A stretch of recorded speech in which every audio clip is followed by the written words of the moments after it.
My name is Emily Liu. I'm a PhD candidate in history at Florida State University, and I'm currently coming to you from the East Coast of the US. It's currently 5 a.m. Good luck to me. So as you can see from the cover of this of my title slide. This is a very typical military music collection booklet. This one is a Great East Asia War themed Gunka shoe, and we will talk more about the sources later on in the presentation. So just to give a little bit of overview of what I will be discussing, I would like to introduce to you the purpose of this study. It is a little bit, shall I say, innovative, interdisciplinary in a sense. Um, and we will clarify that later on. And I will introduce to you the terminology that I use because the term Gunka had been translated into different English terms. And I would talk about the music culture, wartime music culture, and politicized music culture, and give you a few samples of Gunka songs from back in the days, and an example of music analysis. And then we will talk about the literature that I sort of see my work contribute to. And then the second half is more of content-based presentation. I will talk to you about the way that Gunka was propagated, how they were produced, and how the music was intellectualized, and how it became a form of self-propaganda. And then the transnational aspect of things, like inter-axis musical exchange during the war. And then very briefly, the afterlife of Gunka, how the music is sort of presented in Japan today. Okay. And so for the purpose of this study, originally, when I defended my prospectus, I wanted to study how, through music, the Imperial Japanese authority propagated the message of a greater East Asia utopia under Japanese tutelage to inland Japanese. And I was mainly interested in looking at how the message of, this the co prosperity kind of ideal was being sent through music, because music was everywhere in Imperial Japan, and Gunka was everywhere. But since field work, and through discovering an abundance of news events and texts from intellectuals, from musicians and thinkers, I am now more interested in documenting the ideological evolution of the role of music among state elites as a governance and propaganda tool. So it's become more of a piece of intellectual history.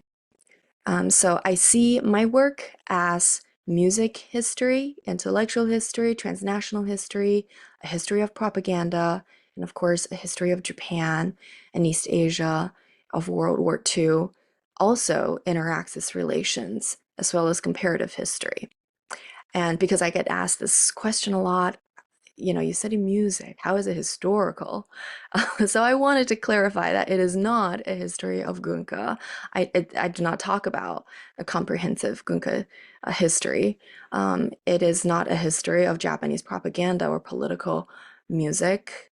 It studies specifically the case of Gunka, but in context to sort of a more like worldly history of music, and it also is not a compilation of Gunka, and I do not study specific Gunka songs, so I do not examine Gunka songs or evaluates the effectiveness of the music, because during the war it was very effectively used, and this had been asserted many times in Japanese scholarship. So just to give a rundown of the whole uh, umbrella kind of theme of wartime music, political music, and propaganda music. This is not something that is unique to Japan, but my project does examine specifically the Japanese case. Here I have included some samples. I'm not sure if everybody, maybe I should put this into slide mode. Uh, these are examples of, political music around the world. More recently, here you see that Chechnya earlier this year actually banned music that's too fast or too slow. And in the coup in Nigeria a couple of years ago, pro-military themed music was used in propaganda. And during the Russian-Ukrainian war right now, folk music is used as a way to rebuild Ukraine's national identity. And here are some snippets from a movie called Timbuktu by the director Sisko, who uh, really uses the example of suppression of music in jihad, under jihad control.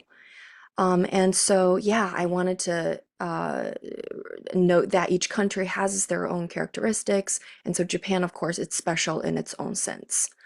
And a trigger warning for some of the sensitive language and also image that will be used in this presentation. Okay, and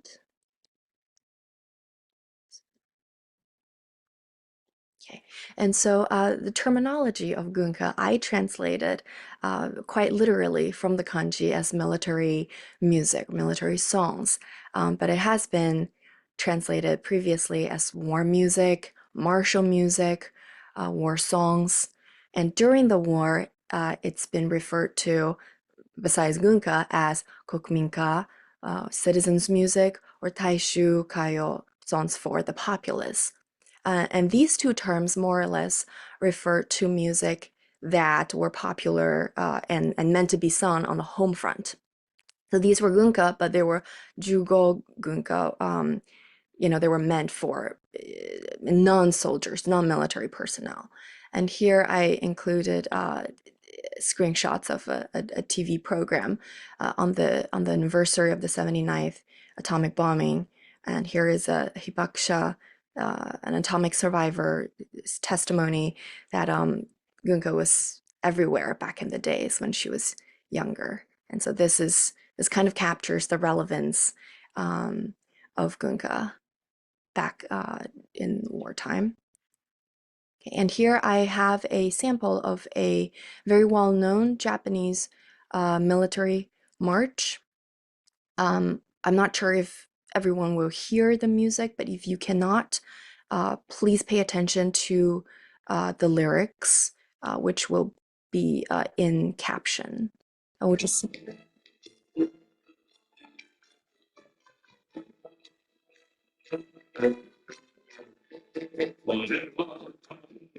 我が敵は天地入れざる強敵と敵の対象たるものはここ武道の平流でそれにしたおつはと日本団結しのし基地に立ちる悪魔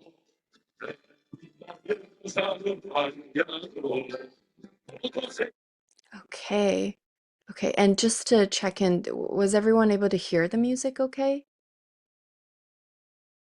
You can give me a thumbs up or down.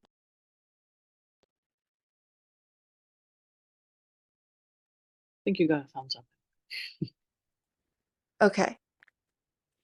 Okay, good. All right. Okay, so yeah, so this is a very typical, so this is called Batotai, which is very well known, a very representative work of Gunka. Um, and it's very, typical to military brass band music, right? You hear the French horn, you hear trumpets, you hear percussion, and it's very dun dun dun, like military march. Um, the next song, however, it is oops, okay. So this is a home front gunka, and its title is Kimi wa Manchu, which I translated to You in Manchuria, given the context of the lyrics. So I will play for you, and please note the instrumentation. And I have identified some because it's not, like a military march, a military brass band type of music. You can identify Chinese folklore, sorry, folk music element in this music. And the singer Otomaru uses um, the kobushi vocal style, uh, which is prominent in Inca. And I will have a slide for the lyrics after the music. So we'll talk about that um, later. Here we go.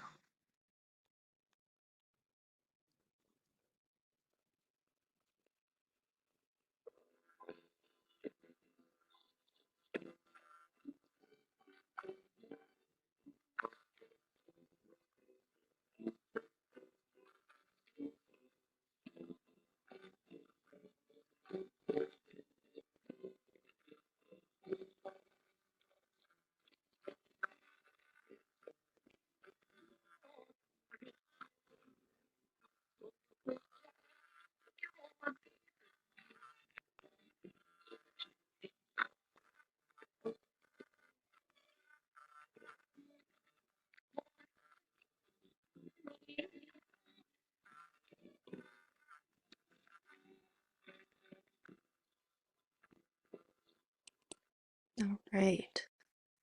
Okay. And so for the lyrics,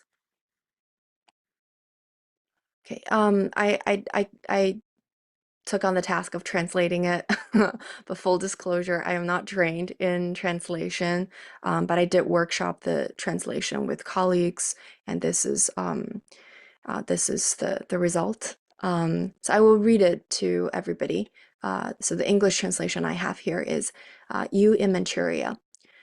You hold a gun in Manchuria, I hold a hoe in our hometown. Although the duties that we carry out differ, they are both for the sake of the nation, for the progress of the nation, as they say, to die smiling, thinking of the soldiers' sufferings, their command in tears of blood.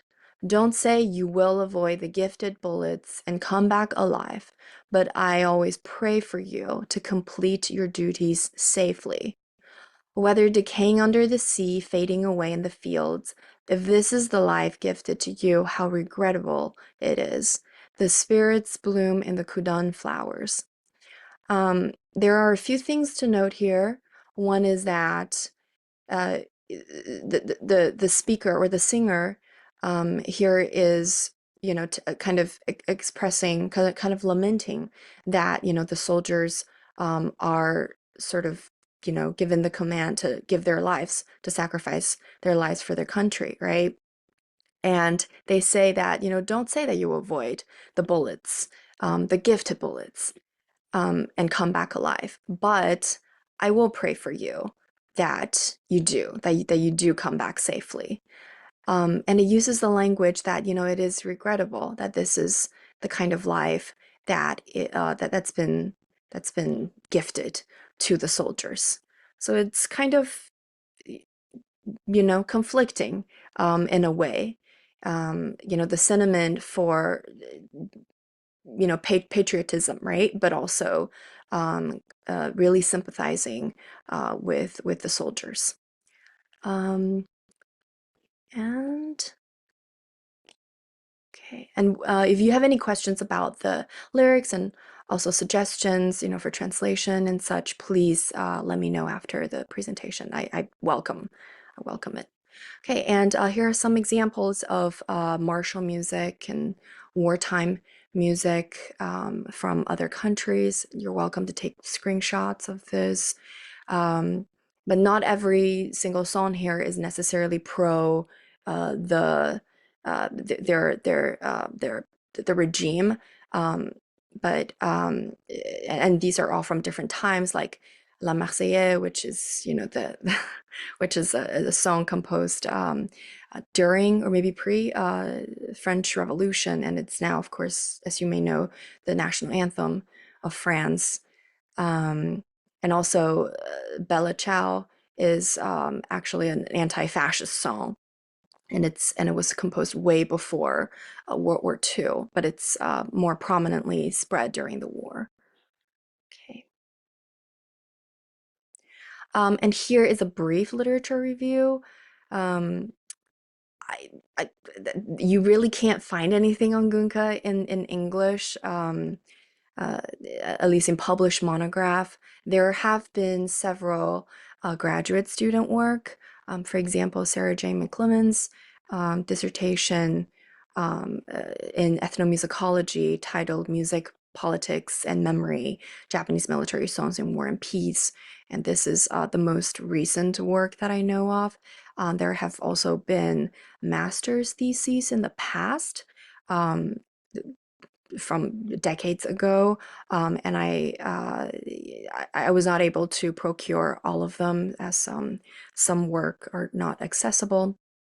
Um, but yeah, as I mentioned that this is an ethnomusicology dissertation, so it doesn't really take on the archival lens, and I did correspond briefly with the author, who uh, did encourage me also to look at Gunka from a historian's perspective, and which is why that I'd look at more textual sources, how people were describing the music, how they were intellectualizing how music can be used as part of the war effort. And yeah, and so when it comes to literature review, I had to rely more heavily on Japanese scholarship, and there have been more work that came out in the last 3 years or so. Basically, ever since I conceived of the idea to write about Gunka, and so that's of course very good for me. Um, and a lot of the Japanese work here, they they're great, but they kind of fail to talk about the colonies and how the music portrayed the Gaichi, the imperial periphery, which is something that I wanted to focus on. And there was less discussion about, um, as I have also mentioned, the intellectualization of music and propagandizing music. And so that's something that I see myself kind of doing more in my own work. And again, if you have any comment or suggestions for literature, please let me know after the presentation. Okay, and the primary source that I use mainly are, as I mentioned, textual, right? These are newspaper articles, journal articles, penned by musicians and intellectuals. Um, but I also do look at booklets, Gunka booklets, and also how Gunka was used in material culture. So, for example, they were part of school curriculum, where you find them in these school music textbooks, and they were used in community and public music events. Um, there were these weekly, bi-weekly, and monthly music events in Tokyo at Hibiya Park. It was very well known, and there were ads running in the newspapers inviting people to these events. Uh, that played exclusively, well, actually not exclusively Gunka music. Sometimes they played classical music, mainly German classical music, and they were everywhere on the radio. If you can also remember the testimonial by the hibakusha um, earlier, and there were sales of these music books that were kind of marketed toward broader audience on the home front, and also scores, music scores and records. For example, here you see that this is from Tichiku, the record company during the war. Um, and Gunka lyrics that were inscribed on consumer products like teacups, mugs, postcards even. I found a lot of them in flea markets, and also within the military. So here I found this handwritten production reproduction of Gunka. uh, songs from the military. So this was encouraged back in the days, uh, for soldiers to, handwrite these Gunka lyrics and look at them and sing them, together collectively or in their own time as part of this ideological training. Um, and when it comes to the production of Gunka, a lot of the songs that were commissioned, for the professionals to write these songs, they had, composed the music. But oftentimes, when it comes to the lyrical writing process, these different newspapers and also music associations, patriotic associations, they would put out ads inviting people to send in their own lyrics as part of this Gunka contest during the war. And here are some examples of contest postings in newspapers. And at times there were borrowing of foreign tunes, like uh, there's a very famous song called um, it's in Japanese. It is I believe it was sorry, I'm blanking on the name of it. It's Hotaru no Hikari, which is the Japanese version of All Line Sign.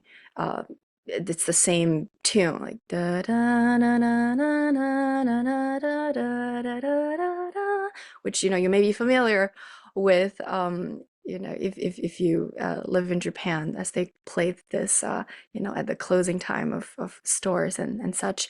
But yeah, when I was talking to some Japanese folks, they actually weren't aware of its Scottish origin. But yeah, this was also very prominent during wartime, and they also composed, I think, Chinese lyrics and Korean lyrics to the songs, because this was known as a very famous Japanese tune.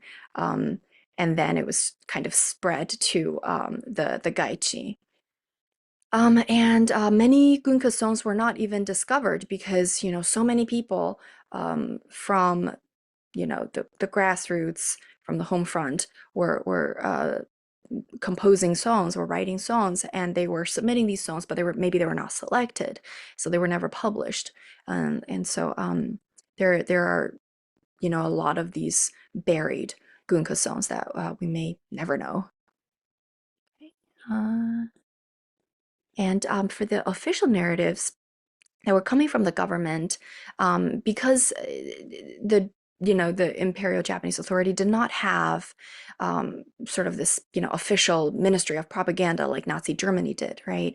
But the Intelligence Bureau did encourage and assist in the publication of several music themed newspapers and journals, and they were marketed toward the public.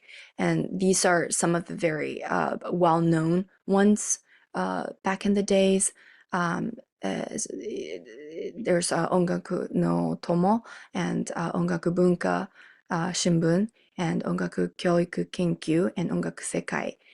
These four journals were, they invited musicians and to compose songs, and published those songs, and also opinion pieces, asking musicians to talk about the importance of music education during the war and how people can mobilize, by sharing this musical identity. And some of the musicians that were very active, and here I include two that I will talk about in my talk, Yamada Kosaku and also Horiuchi Keizo. Yamada was trained in Berlin, and he wrote many pieces for the Yomiuri Shimbun about German music and how Japan could really learn from, the German musical identity and to purify music, the term that they would use. And Horiuchi here was very prolific and wrote for the journals that I just mentioned. And he was one of the musicians that really spearheaded the music movement. Um, but funny enough, after the war, he was also quick to denounce um, pro-imperialism music. So that's something to be noted as well. Okay, and here I want to read to you just a snippet from Ongaku no Tomo first issue, and this is the foreword penned by Horiuchi Keizo. So this is my translation to the text. And it, okay, I actually cannot see the first line of it because Zoom is preventing me. Okay, here we go. Um, okay, so music has potentials to perform in a time like this. Highbrow music had been kept away from the masses. It had only existed for a group of people or individuals. But in the past decade or so, with the boom of records and radio, music had become ubiquitous among the people. From being a niche of certain individuals, music can now be on the way to becoming public cultural property. At a turning point of international relations, I became keenly aware that Japanese people must recover ideologically. I came to realize that there is nothing that cannot be negotiated within or with the state. I think to say that there can be personal hobby sans the state is contradictory. As long as any individual lives in practice as a citizen of the country first and foremost, it is considered a lie that the individual life has no relation to the country. So you can really see here how, he tried to make the case that, music and personhood are intertwined with statehood, and that, to be an individual, you're part of the community of the nation at large.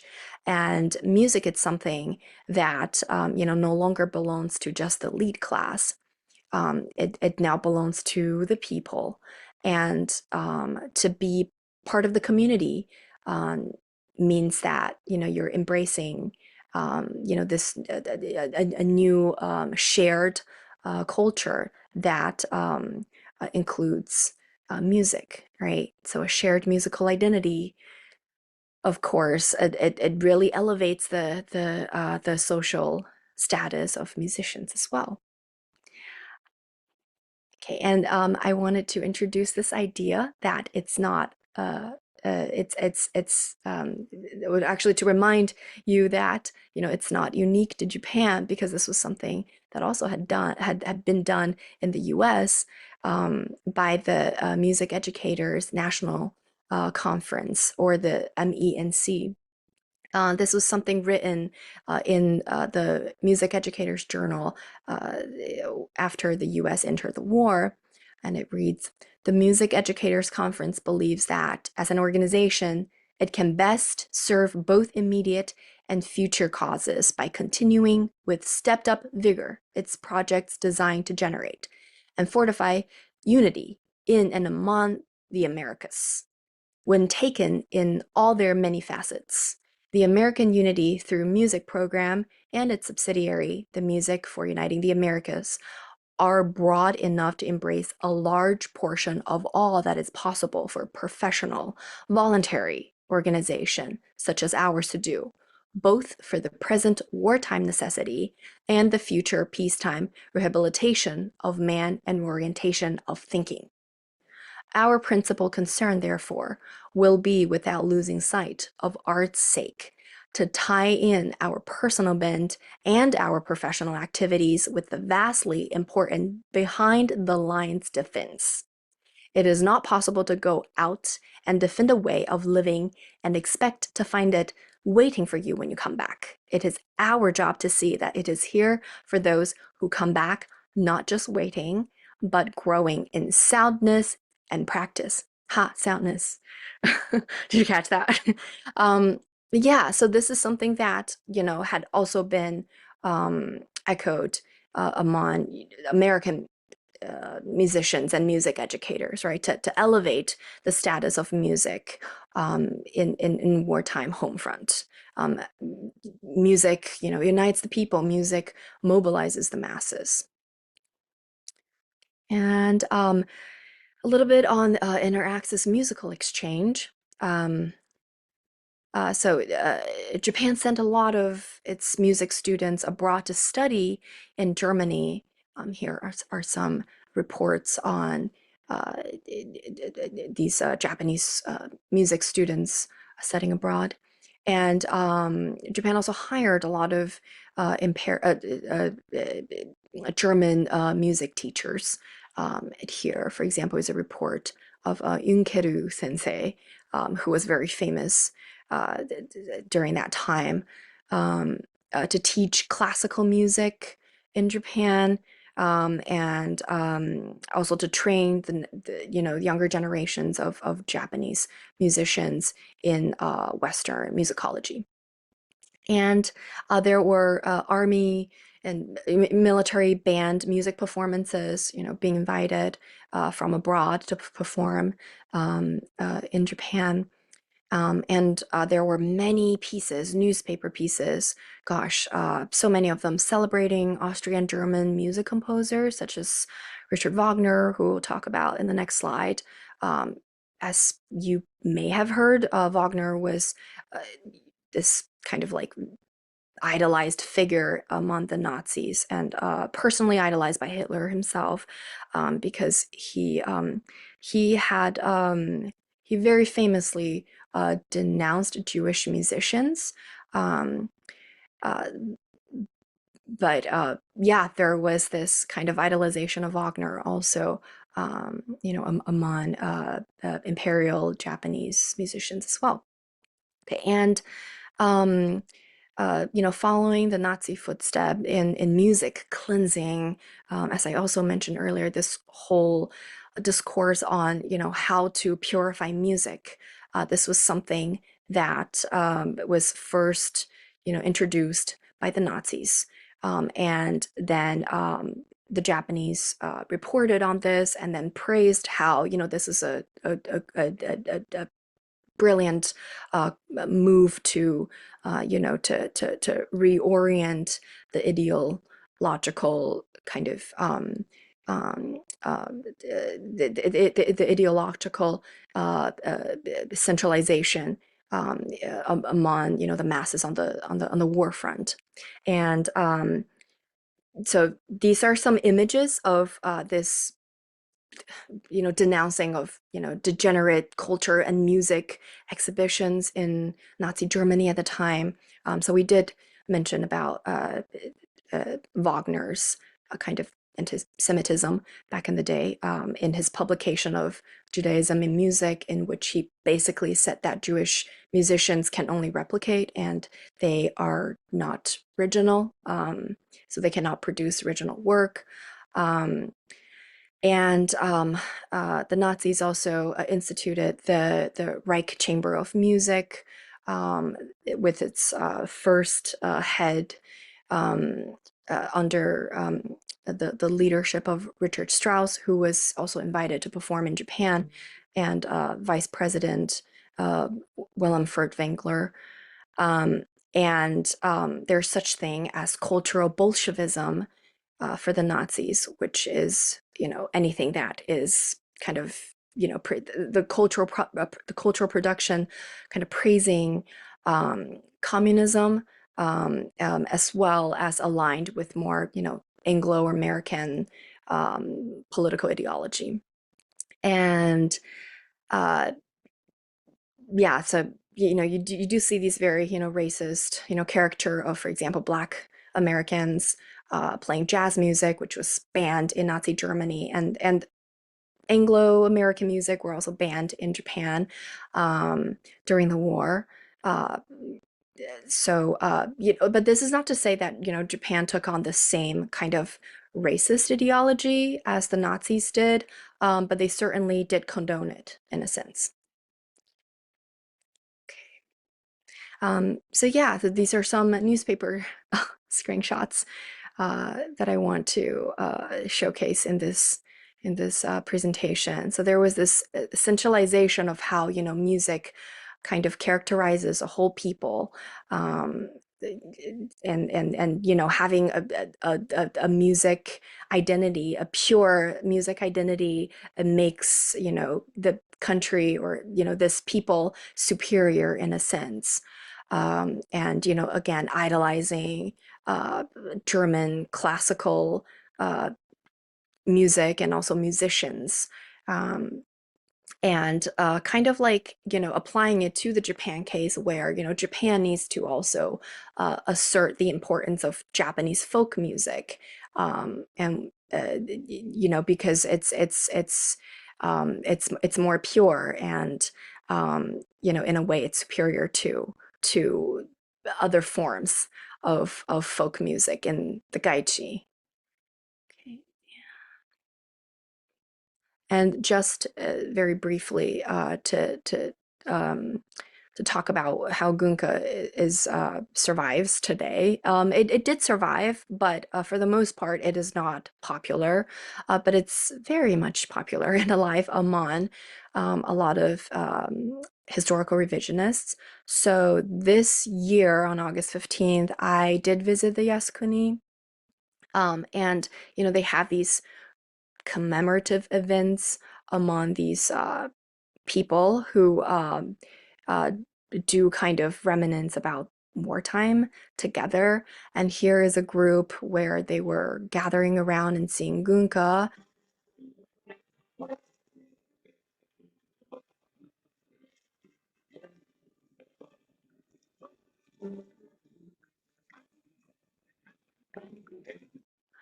And you can see that there were children handing out Japanese, national flag, which is very reminiscent of what was happening during wartime. And that, I mean, that is not to say that there's anything wrong with, loving one's country. But it's to be noted that, there were also people who were, dressing up as imperial soldiers, and, donning on these costumes that were more or less very insensitive and quite offensive. Yeah, so this is kind of like the state of Gunka today. It is not popular among youth. And that is not also not to say that, you can't sing this music, because it is still, some people might argue that, it's an art form. Just like how there are people who, kind of study Nazi music, right? Maybe you wouldn't sing it because you agree with the message, but it is also to be, I think, debated and engaged in conversations, the role of Gunka today. So yeah, this concludes my presentation, and I welcome uh, comments and constructive criticism. And if you have any questions, please ask away.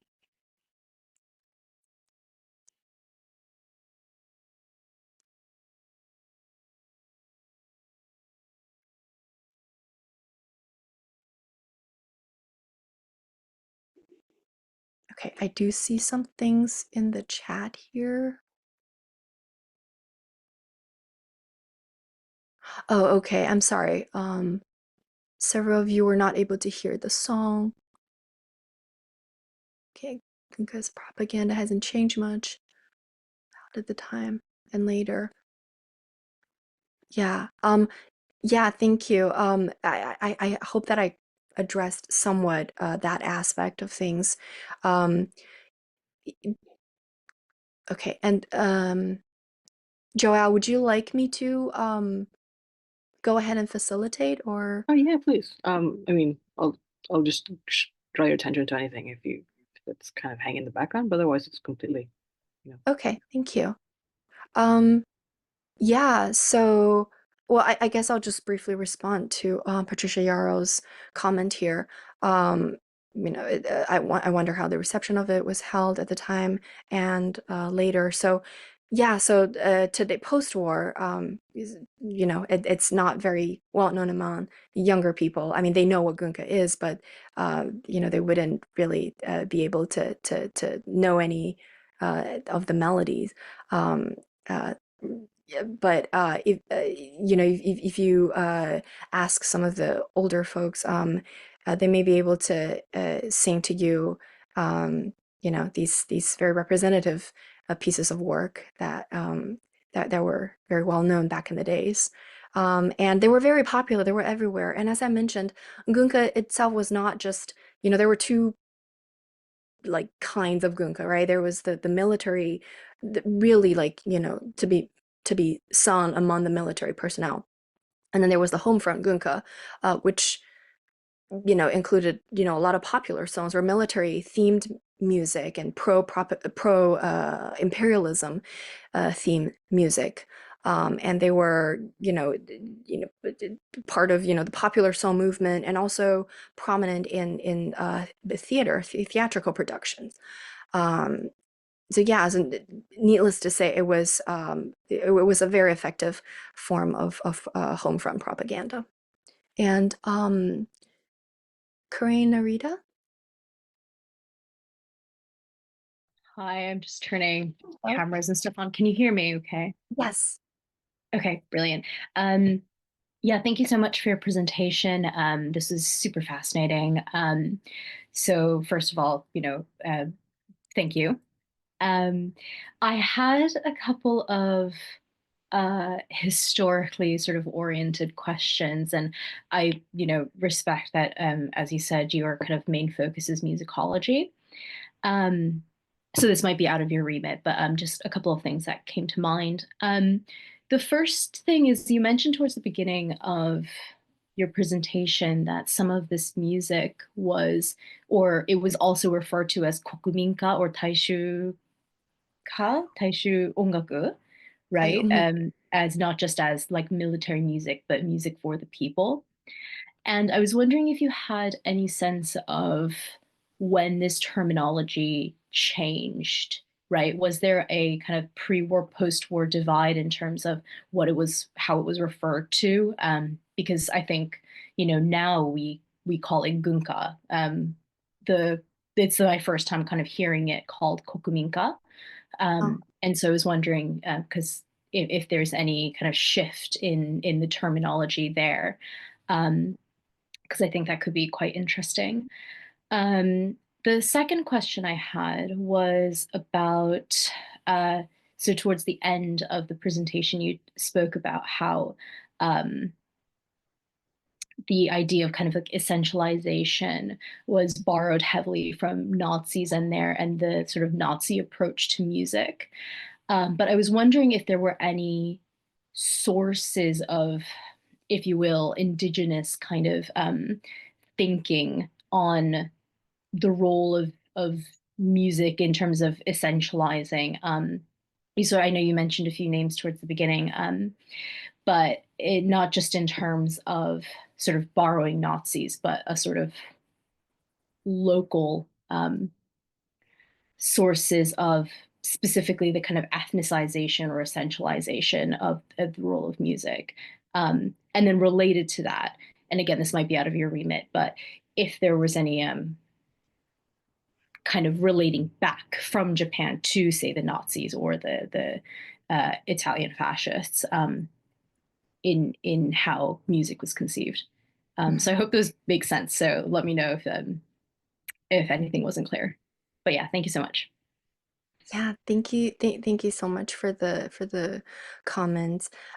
So just to address the first, in regards to Kokuminka, yeah, like I understand because like when I originally just started delving into Gunka research, I was also surprised to know that it was referred to as Kokuminka, and I remember talking about this to uh, well, some colleagues in Japanese history, but who were not, familiar with music, and they didn't even know the term existed.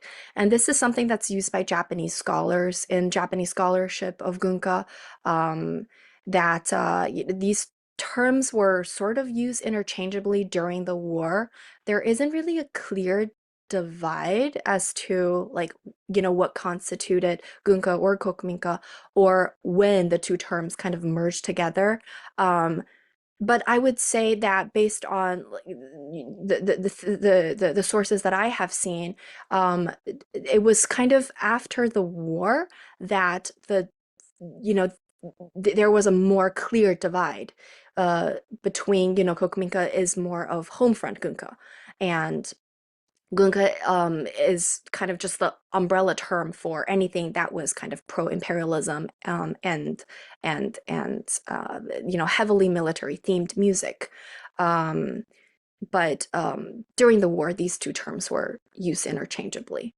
And I think when you brought up, the essentialization of music, in Nazi Germany. So, if I understand correctly, you're asking me to kind of think about whether there's a direct exchange between Japanese musicians and or Japanese intelligentsia and their German counterparts. Um,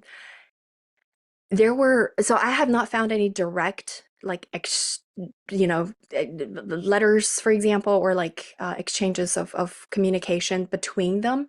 But there were echoing ideas, bouncing ideas off of, maybe not off of each other, more like, you know, from the Japan side. Um, the musicians who studied abroad in Germany, like Yamada Kosaku, they were writing these pieces in newspapers about what they had observed in Germany, and kind of using that as a model for how Japan could go forward with uh, cleansing its own music. There were several criticism pieces that he wrote in the Yomiuri, um, and criticizing like romantic music and the use of ballad during wartime, because it was seen as inappropriate, and they were seen as not contributing, not really invigorating this patriotism. Um, but there are well, they were not Nazis themselves, but there were um, German intellectuals who were not essentializing Japan. Well, in a way, they were essentializing Japan, and in a very Orientalist way, but for the purpose of kind of reinforcing the alliance. But it was in a musical sense. It was more in a cultural sense, and there were a lot of German scholars who were studying Japanese religions, like Buddhism and Shintoism, and they were arguing that there were so many similarities between like Aryan, religions, um, and Japanese religions, and that and some even went as far as to say that there were like like racial, like shared racial origin. But yeah, so there were these kind of echoing of the essentialization of each other, but when it comes to just the musical aspect of it, it was more the Japanese kind of learning from the Germans. And there wasn't really any direct musical exchange or propaganda music exchange, um, other than inviting Japanese musicians to Japan, and inviting these musicians, music teachers to teach in Japan. Yeah, Yeah, thank you so much. thank you. And okay, so I see a comment by Ruth here. Emily, are you aware of the music composed by contemporary Japanese composer Saegusa Shigeyaki? I am not. You're welcome to message me about that. Yeah, Or if you like to chime in now, you're also welcome to do so. But yeah, you're also welcome to message me.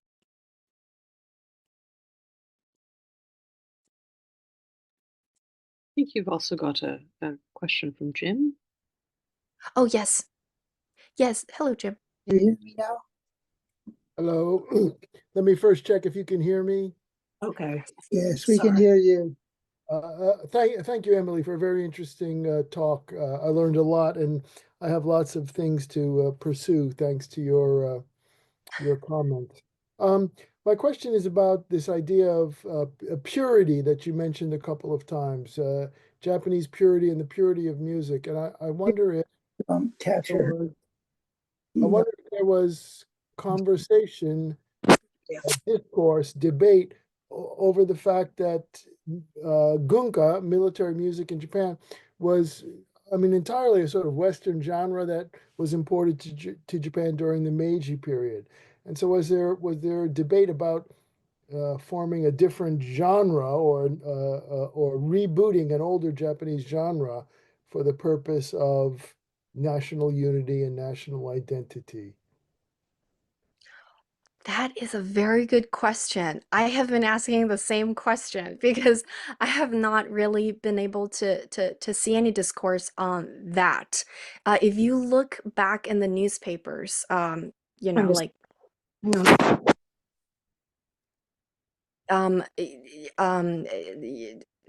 from all the way back in the Meiji period, there were reports of, like the court had invited so and so to, help renovate the Japanese military, and part of that effort was revamping from the ground up, how to um, really energize the soldiers, right? And they learned that, these Western advisors would tell them that, in the West, we have such thing as military band, where, they play music and everybody would sing together and march together. And, this is something, of course, that was like, military music band was a Western thing.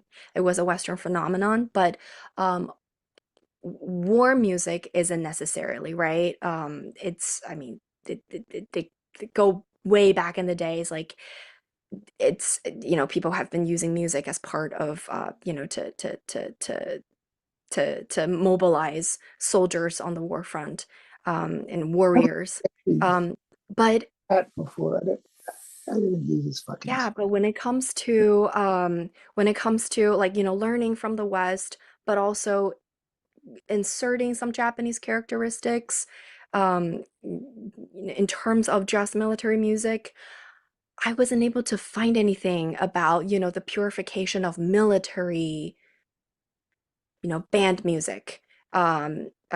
Because as you may also have heard, and I hope you did hear, the one marching song that I include in the presentation, it's the sound of it, it's just I mean, it's very typical, right? And it's very standard when it comes to the musical composition, the instrumentation, and even the messaging, you could argue. It's very typical to what we know, as part of the Western standard military music. Um, so yeah, when it comes to like military band music, I wasn't able to find anything that point to the purification or like, Japanization. Um, okay, so I know. Okay, so how should I, Joelle? What's your suggestion? Should I go down the comment, or Um, I see folks here with hands I raised. think, I wasn't sure who's yeah, first. that's okay. So I think Roger's had his hand up. I think Ruth is also probably does a follow up to her earlier comment. So I think it's completely up to you who you'd like to answer first. But maybe since Ruth just put up her hand right now, maybe we can take Roger's and then move on to Ruth afterwards. How do we get it? We don't know how to do the goddamn. Oh, we can hear you now, Ruth. Oh, great. Oh, you just muted yourself.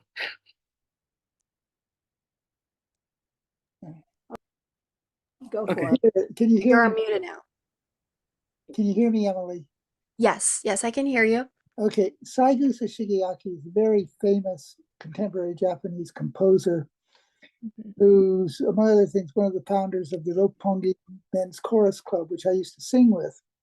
Oh, And he told us that the first instance of Japanese contact with Western military music was after the Namamugi incident in Yokohama, when the British and French fleets went down and bombarded, what was the name of it? No, not Sekida. Shimonoseki. Shimonoseki bombarded, but basically the part of Kyushu from which the samurai had come. And then in a way very typical of Western gunboat diplomacy at the time, the British, no sooner had finished bombarding the harbor and the city, than they invited the daimyo to dinner on their ships. And when they showed up on the ships, they had a chorus and a band. And this daimyo then turned out to be one of the elders who pulled off the Meiji Restoration and ran Japan under the Meiji. And it was through his influence that sort of Western military music became part of the standard high school curriculum throughout Japan. mm-hmm. I thought that it's just some background. It is, but that made me wonder also about the relationship between, so much of your discussion so far is focused on Germany, especially Germans during World War II, the Nazis and the Imperial Japanese. And Alicia Saigus is right. This is part of a much larger interaction between Western military music introduced to Japan via gunboat. He told us a number of very interesting anecdotes about that. For instance, if you go on YouTube and look up a Croatian battle anthem called Uboj, U space BOJ, this has become sort of a standard repertory item for male choruses in Japan.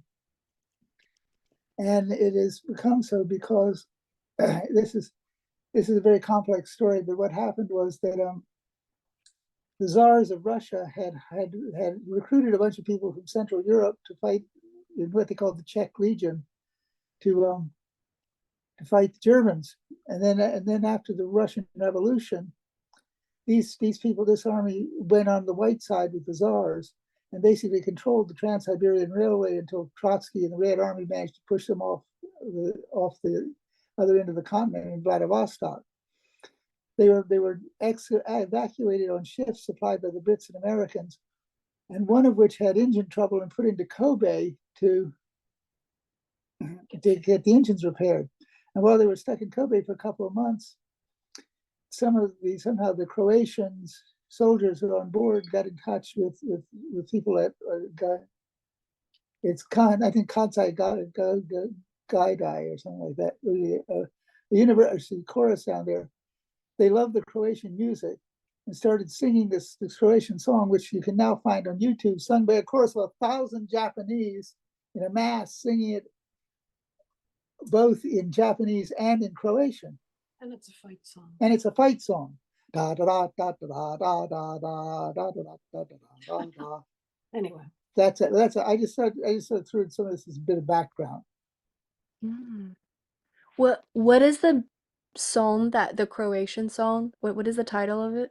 It's Uboj. It's pronounced Oh, okay. That's the name. Okay, that's the name. Okay. U. It's usually capital Right. A, Okay. capital BOJ. Oj. Okay. Uboj. It's quite I didn't something. catch that. The Japanese versions of it online. If you look for them. Oh, okay. That is fascinating. Thank you. So I know that you said that you sang with Saigusa Shigeaki. Uh were you by any chance like did like you probably heard this anecdotally, right? But is this by any chance, like did he write anything on this? I've got By a any- book somewhere that he wrote about the history of Japanese music, which you can find. Oh, okay. So there is publication. Okay. It's in Japanese. Yes. Yeah, he's Oh. an amazing guy. He sort of made his name originally, made his fortune by writing the background music for Gundam. The Bandai game, the robot war games. Hmm. But then in older age, when I was singing with him, the main thing that we were working on while I was singing with the chorus was something called the last letters. Because when he'd been studying music in Germany, someone had given him a book of 14 last letters from people who died in World War II. Various nationalities, French, Armenian, Italian, American, and he and a famous Japanese copywriter, Maki Jun, turned the letters into lyrics, for which Saigusa wrote a song cycle called Saigo no Tegami, the last letters. Mm. And it's in a sense it's the antithesis of Gunka because it's very anti-war stuff. That's fascinating. Thank you so much. Oh, I you're welcome. just noted everything that you said. I will send you. Ruth just got the your email address, and I'll put together some references and stuff and send them to you. Thank you. Thank you. I really appreciate that. Okay, that's enough. That's enough for me. Go on to somebody else, please. All right. Okay. So I think next in line would be Roger. Okay, can you hear me? Yes. Good. Okay. Well, thank you very much for your presentation and for all the information. Lots to think about there.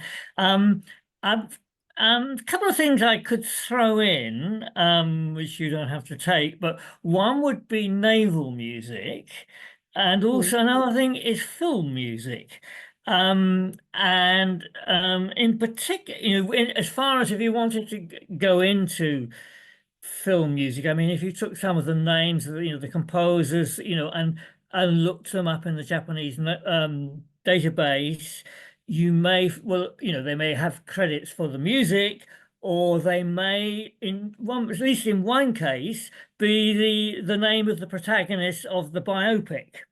And that's the film in particular I'm going to throw in, which was a 1938 film by Fushimizu Osamu, Seiki no Gashouai Kuni Koshinkoku, which is a biopic of the life of Setaguchi Tokichi, who wrote the well-known naval march Gunkan Koshinkoku. Da da da da da da da da, or something like that. Anyway, and it's but you'd recognize it because it's still played quite a bit. And in a way, it kind of partly this is Karen's question. It was actually in a series. I saw it in 2018 in at the Tokyo at the NFAJ. And they were doing a Meiji mono series, and it does start in the Meiji period. So it starts with this guy in service in the Navy, and he is presented as composing Gunkan Koshinkyoku in a naval battle, and he's writing in his notebook and listening to that, and so really making it trying to make his music as military authentic as it could possibly be. And then eventually he's finished his military service and he's marched off, and he becomes a misfit. And also the point is he becomes a fish out of water, because this is the military period, and we get into the Taisho period, which as far as they're concerned is the bad period. So he's a misfit there in these modernist movements in a record shop and places like this. But the film ends with him as a normal. He was still alive. He didn't die till 41, as being, people coming to him on his sickbed and saying, now you become really famous. Now you're big, and you're big in Italy and Germany. And it cuts, the final scene is to the Nazi marches in Nuremberg or wherever, marching to his music, at least in the way they've dubbed it, Gunkan Koshinkoku. Anyway, they certainly could use music, in propaganda, and to show it to being allied to a broader fascist movement. So I just thought I'd throw that in anyway, if you wanted it. Yeah.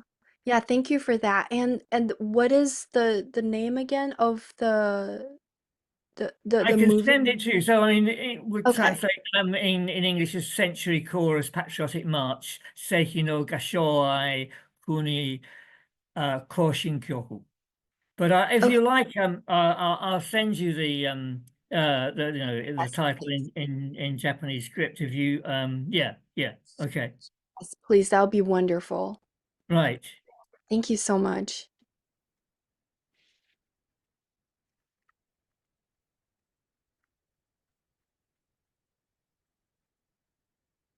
I think we've got a comment from Nathan, although it's not really, I don't think it's quite a question. Maybe just a note about tanks and battleships. People Okay. still using them because they're not Japanese. They're supposedly not Japanese now. Okay, so Nathan says nobody would have suggested giving up tanks and battleships and bullets because they weren't Japanese enough. Yeah, I'm guessing. Nobody did suggest that. Wonder if there's not so much questions here. If I could kind of jump here as well and ask for a couple of things. Yes, So please. I thought that section that you had translated from, I think it was Horiuchi, was really quite interesting.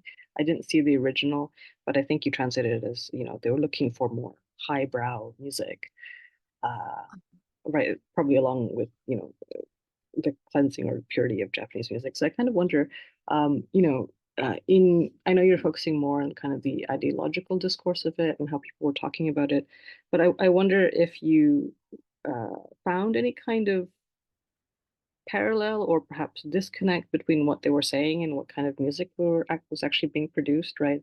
I think this tends to happen a lot where, the cultural critics have a certain vision of what they want, but then what actually comes out is perhaps something quite different. And especially since you were thinking about, how does this music circulate in the gaichi?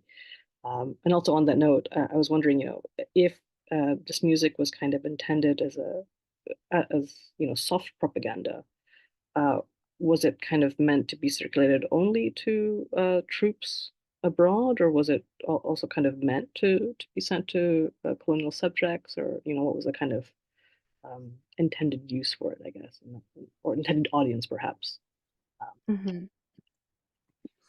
Yeah, so regarding, the actual work that were produced, whether that was really aligned with what these musicians or, culture critics envisioned. Um, for the most part, it, it, if you do kind of like, listen to testimonies given by people who were school children at the time, or people who lived through that period, um, yes, most of the music that they did here were propagandistic. Um, but not to say that it was only propaganda music that they did here, but a lot of music that were broadcasted on the radio were Gunka. Um, eh, but of course, like there were theatrical music, as I mentioned, because the theater. I mean, the entire arts world were also very involved in this. But there were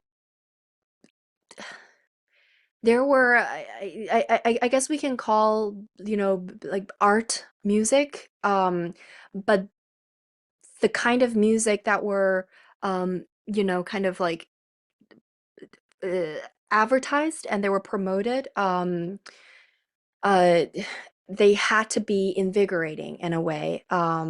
They had to, because if they were not, then they're not promoted, essentially. And even something remotely resembling like American music, jazz music, were banned from being performed. So unfortunately, the musicians did have a very narrow kind of, but there wasn't much freedom to really compose, outside of the political the scope of things. And I think then you mentioned, Oh, okay, it's used. its Yeah. use in Gaichi, like if there's a kind of Yeah. intended I audience or not. right, yeah. So the Gunka was also taught to school children abroad.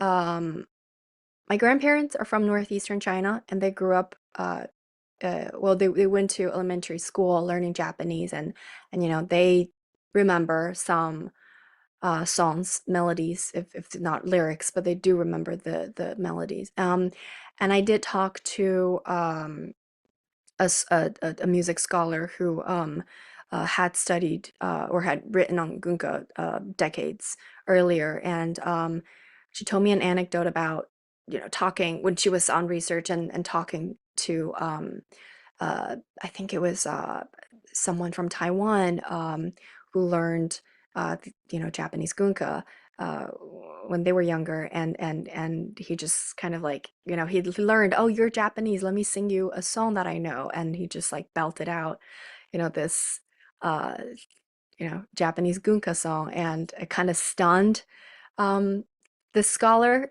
And she didn't know what to say because she knew what it represented. Um, but that is not to say that the person that did sing this to her was not aware. But I think um, it goes to show how not that they were desensitized to it, but because it was such a norm for even school children in many schools, Japanese run schools in the Gaichi to, learn these music. So it was normal. It was considered normal. So yeah, so it does goes to show that, many people in the Gaichi were also familiar with the music. Great, thank you so much. Yeah, thank you. And thank you, Roger, for sending that.